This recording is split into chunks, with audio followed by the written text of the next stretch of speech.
కొమరంభీం జిల్లా వ్యాప్తంగా 3 రోజులుగా కురుస్తున్న భారీ వర్షాల కారణంగా వాగులు ఉప్పొంగి ప్రవహిస్తున్నాయి. వాగుల ఉధృతి వలన రోడ్లపైకి నీళ్లు రావడంతో గ్రామాలకు రాకపోకలు నిలిచిపోయాయి. సిర్పూర్ తాలూకాలోకి బెజ్జూర్ మండలంలోని సోమిని వాగు ఉప్పొంగి సుమారు 12 గ్రామాలకు రాకపోకలు నిలిచిపోయాయి. ఇక చింతల మానేపల్లి మండలంలోని రవీంద్రనగర్ వద్ద లో లెవెల్ వంతెన వద్ద వాగు ఉప్పొంగి ప్రవహించడంతో రాకపోకలు నిలిచిపోయాయి.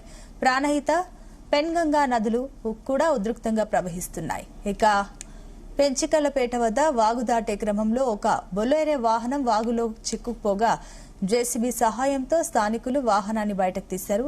జిల్లా వ్యాప్తంగా కురుస్తున్న భారీ వర్షాల కారణంగా పాఠశాలలకు కలెక్టర్ సెలవు ప్రకటించారు.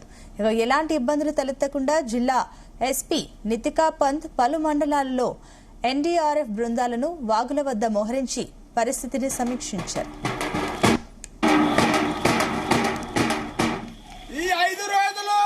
భారీ వర్షాలున్నాయి. చేనులకు పోవద్దు, వరిళ్ళలో పోవద్దు, కరెంటు టాంబాలను ముట్టద్దు. బాగా జాగ్రత్తగా ఉండాలయ్యో.